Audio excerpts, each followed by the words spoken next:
আমরা বিএসএফ কে বলতে চাই, তোমরা যদি এটা বন্ধ না করো, আমরা তোমাদেরকে সেই পরিণতি ভোগ করাবো যে তোমরা আমাদেরকে যুদ্ধ ছাড়াই আমাদের নাগরিককে হত্যা করেছো। তোমরা যদি আরেকটা লাশ ফেলো, আমরা দরকার হলে লোক ভাড়া করে একটা বিএসএফ কে আমরা শেষ করব যদি বাংলাদেশের সীমান্তে নাগরিক হত্যা বন্ধ না হয়। 10 লক্ষ ভারতীয় বাংলাদেশে আছে। আমার কথা, আপনাদের কাজ কি শুধুমাত্র এই বক্তব্য পর্যন্তই আছে, নাকি 10 লক্ষ ভারতীয়কে বের করার আপনারা ব্যবস্থা করবেন? বের করতে হবে। এই যে আমাদের বেকার যুবকরা চাকরি পাচ্ছে না, কর্ম পাচ্ছে না, ভারতীয়রা এখানে চাকরি করবে আর আমাদের যুবকরা বেকার থাকবে, এইটাকে আমরা হতে দেব? হতে দেব? করণীয় কি? প্রত্যেক কারখানায় খোঁজ লাগান, কে কয়টা ভারতীয়কে নিয়োগ দিয়েছে আমাদেরকে খবর দেন, আমরা বিশেষ টিম গঠন করব এগুলোকে ভারতে পাঠানোর জন্য। সব শেষে বলি, বাংলাদেশকে প্রস্তুতি নিতে হবে।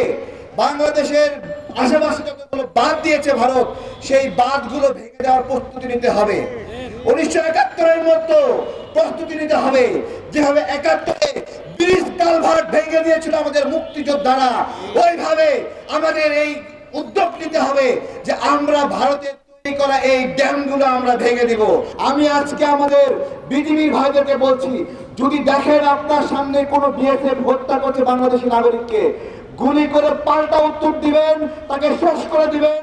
দরকার হলে আপনার সারা জীবনের ব্যয় ভার আমরা বহন করব। কিন্তু বাংলাদেশ এই সীমান্ত হত্যা আর একদিনের জন্য সহ্য করবে না। এইটা হতে পারে না। বিশ্বের আর কোন দেশের সীমান্তে এভাবে মানুষ হত্যা করা হয় না। আমরা অনেকে প্রশ্ন করবেন, হঠাৎ করে ভারত হটাও বাংলাদেশ বাঁচাও কেন বললাম?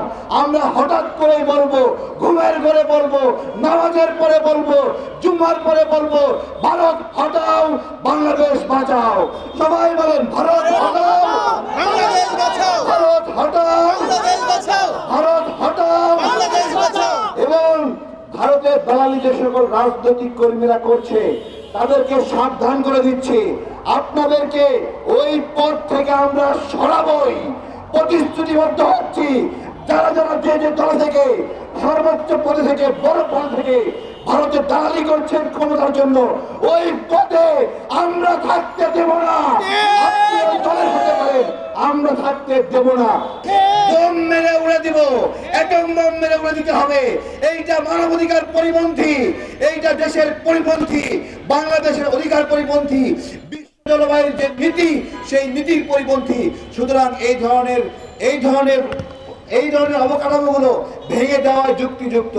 আমি সরকারকে বলবো, 6 মাস সময় পেয়েছেন, এই 6 মাসে এখনো কেন তিস্তার পানি চুক্তি নিয়ে মামলা আপনারা করলেন না? এখানে ফারাক্কাবাদ নিয়ে মামলা আপনারা করলেন না? আমরা আর মুখে কথা শুনতে চাই না। আমরা এমন একটা সরকার চাই যারা আন্তর্জাতিক আদালতে গিয়ে মামলা করার হিম্মত রাখে, যারা আন্তর্জাতিক আদালতে ভারতের সীমান্তে নাগরিক হত্যার হিম্মত রাখে। কোনো যুদ্ধ নাই, যুদ্ধ ছাড়াই গত 16 বছরে 1100 জন মানুষকে হত্যা করেছে। আমরা বিএসএফ কে বলতে চাই, তোমরা যদি এটা বন্ধ না করো, আমরা তোমাদেরকে সেই পরিণতি ভোগ করাবো যে তোমরা আমাদেরকে যুদ্ধ ছাড়াই আমাদের নাগরিককে হত্যা করেছো।